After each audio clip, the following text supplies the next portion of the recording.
terumbu karang.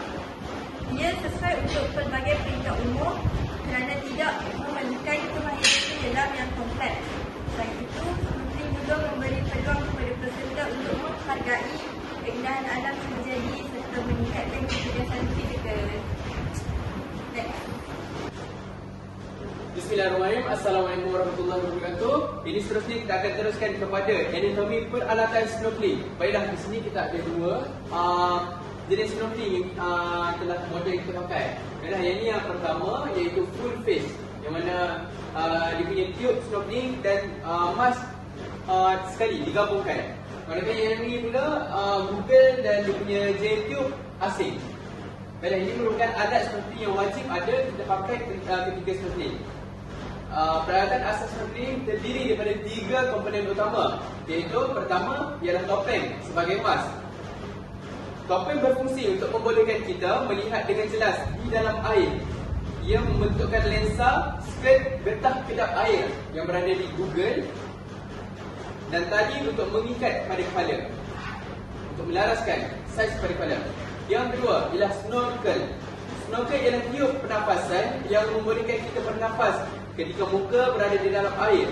Ia terdiri daripada mouthpiece bahagian mulut dan tiup, dan kadang-kadang mempunyai injap untuk mengeluarkan air. Ada mengeluarkan injap di bahagian atas tu. Yang ketiga ialah sirin. Dalam bahasa Inggeris kita panggil fin. Sirin digunakan untuk membantu pergerakan di dalam air dengan lebih efisien. Ia meningkatkan daya tolakan dan mengurangkan keletihan kaki. Peralatan tambahan termasuk jaket keselamatan dan jaket dan pakaian renang yang susah bagi meningkatkan keselamatan dan keselesaan. Itu sahaja bagi anatomi peralatan snorkeling. Dan seterusnya kita akan terangkan tentang prosedur operasi standard, iaitu sebagai singkatannya SOP lah. Seterusnya kita lihat pada prosedur operasi standard sebelum, semasa dan selepas aktiviti snorkeling. Saya akan terangkan sebelum aktiviti, saudara Nabil akan terangkan semasa aktiviti dan saudara Farah akan terangkan selepas aktiviti. Baiklah, sebelum aktiviti, kita perlu pastikan semua peralatan dalam keadaan baik dan selamat untuk digunakan. Bagi contoh, kita perlu cek bahan apa peralatan yang kita akan guna sebelum kita melakukan aktiviti snorkeling. Yang kedua, lakukan pemeriksaan cuaca dan keadaan air ketika itu. Sama ada waktu itu hujan ataupun cuaca terlampau panas, kita kena saksikan ataupun kita kena tengok rujuk balik ramalan cuaca. Yang ketiga ialah dengar taklimat keselamatan daripada jurulatih atau fasilitator yang pakar ataupun kita katakan yang ada lesen. Yang keempat, yang terakhir ialah lakukan regangan badan dan bagi mengelakkan kecederaan otot. Sebagai contoh, apabila kita tidak melakukan regangan di bahagian kaki, bayangkan di dalam air ada cramp, susah sikit kita nak tengok. Jadi sepatutnya sebelum aktiviti kita kena melakukan aktiviti regangan. Seterusnya kita akan serahkan kepada saudara Nabil, iaitu tentang semasa aktiviti. Okey, baiklah. Seterusnya saya akan teruskan apa yang perlu dilakukan semasa menjalankan aktiviti snorkeling. Okey, yang pertama sekali, apa yang perlu kita lakukan adalah sentiasa berada dalam kumpulan dan tidak pula sendirian. Dan yang kedua adalah gunakan peralatan dengan betul, terutamanya cara bernafas menggunakan snorkel.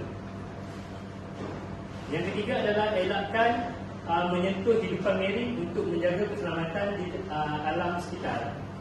Dan yang terakhir, yang keempat, iaitu kekalkan komunikasi isyarat tangan dengan rakan atau jurulatih. Baiklah, seterusnya saya akan teruskan selepas aktiviti yang akan disampaikan oleh saudari Farah. Seterusnya, selepas aktiviti, kita perlulah bilas peralatan dengan air yang bersih. Kemudian, periksa semula peralatan untuk sebarang kerosakan. Seterusnya, lakukan pengajukan badan agar tidak berlaku ketegangan.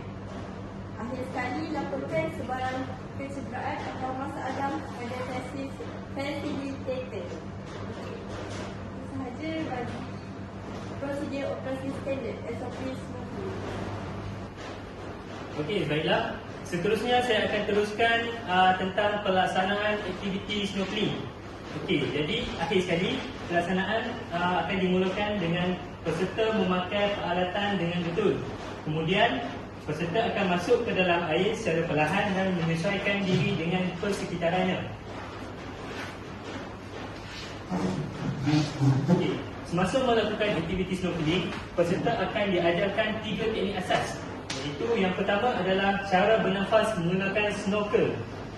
Okey, sini boleh tengok peserta akan diajarkan cara untuk bernafas menggunakan snorkel, iaitu dengan memasukkan J-tube ke dalam mulut tersebut. Yang kedua adalah teknik mengapungkan badan. Okey.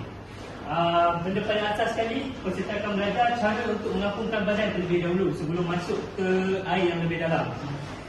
Dan yang ketiga adalah cara menggunakan sirip untuk bergerak. Okey. Kat sini boleh tengoklah macam mana peserta tersebut menggunakan sirip untuk bergerak di dalam air. Okey, jadi sepanjang aktiviti ini Facilitator akan membantu keselamatan peserta dan memastikan semua prosedur dipatuhi oleh peserta. Aktiviti biasanya dijalankan dalam tempoh masa yang terkawal dan diakhiri dengan sesi refleksi atau perkongsian pengalaman.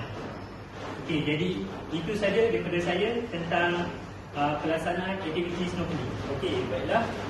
Secara kesimpulannya, aktiviti snorkeling ini merupakan satu aktiviti yang menyeronokkan dan bermanfaat jika dilakukan dengan pengetahuan, kemahiran dan kepatuhan kepada SOP yang betul.